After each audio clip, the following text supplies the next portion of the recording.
Bonjour tout le monde, j'espère que vous allez bien. Aujourd'hui, je vais revenir sur un sujet que je retrouve facilement quand même par rapport à l'argent et revenir sur ton chiffre d'affaires ne définit pas ta valeur. Quand on commence, en général, on n'a pas forcément beaucoup de réseaux, pas forcément beaucoup de contacts et donc pas forcément beaucoup de clients. Et en plus, on a les doutes de est-ce que je suis capable, est-ce que c'est fait pour moi, est-ce que je vais être à la hauteur, est-ce que si, est-ce que ça.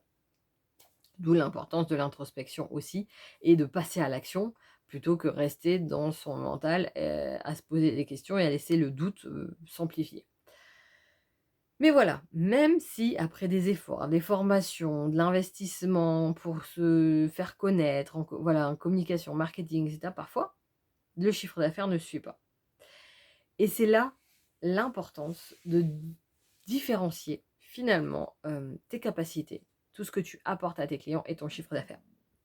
Parce que parfois, bah oui, c'est quand même long de se faire connaître, surtout qu'aujourd'hui, c'est quand même un voilà, le domaine du bien-être est quand même très large, il y a aussi beaucoup d'accompagnement. Donc oui, ça peut nécessiter du temps. Oui, toi, ça nécessite aussi un ajustement pour à la fois avoir ce côté entrepreneur, ça s'apprend et c'est pas du jour au lendemain, mais aussi pour être pleinement OK avec toi afin de laisser, tout émaner, toute cette personne qui veut aider et dans les bonnes conditions, hein. N'hésite pas à regarder ma vidéo sur la différence entre sauveur et accompagnant là-dessus. Et parfois, on a aussi des qui n'ont rien à voir avec notre activité, des expériences de vie qui font que, on va être bloqué. On peut être bloqué là financièrement, donc pas avoir beaucoup de clients, pas avoir beaucoup d'argent qui rentre, pardon, de manière à, nous obliger à aller voir, ou dans notre intériorité et ou dans notre mode de fonctionnement pour voir si c'est juste et bref, nous obliger à bouger d'une certaine manière ou à regarder les choses d'une certaine manière pour ajuster à ce qui nous correspond et ça parfois ça prend même plusieurs mois de comprendre le message, de mettre des choses en place pour ensuite, avoir un autre regard et cet autre regard de pouvoir le suivre, suivre ce qui parle, suivre ce flux de manière à, bah, que là, finalement, ça sera plus ajusté. Le discours, sera aussi en fonction de l'énergie dans laquelle on est et cette énergie, elle dépend de la relation avec soi, avec la vie, avec, tout ce qu'on fait finalement et à partir de là, en fait, comme il y aura une autre énergie, ça entraînera peut-être plus de visibilité ou ça entraînera des gens parce qu'il y a pas forcément besoin d'avoir beaucoup, mais parfois d'avoir dire: «Ah mais je le sens bien, j'y vais» et là, il y aura une répercussion sur le chiffre d'affaires.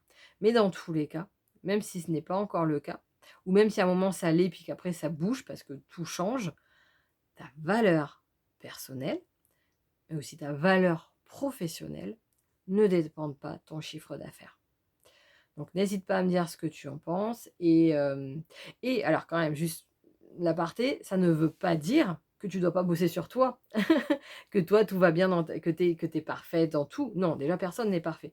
Donc c'est important de poursuivre cette introspection, de savoir où on en est parce que oui, parfois c'est on est dans un mode d'auto-sabotage, ça je le retrouve beaucoup de différentes manières que ce soit.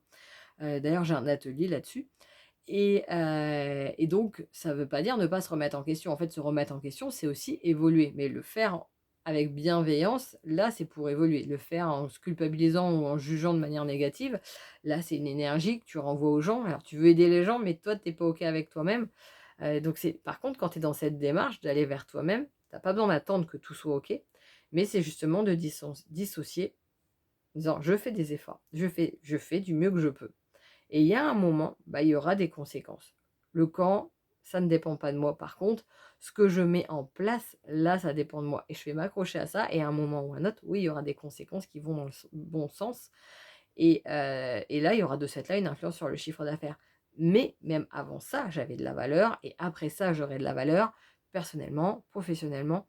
C'est ça le juste milieu parce que sinon, dès que tu veux lancer un atelier, un accompagnement et puis que ou même justement ton cabinet en individuel et que, il y a pas de réponse, ou il y a très peu de clients, ou il y a ci ou il y a ça et que tu te dis que ça touche à ta propre valeur, tu vas encore plus t'éteindre, tu vas encore plus te renfermer et ça va pas évoluer dans le bon sens.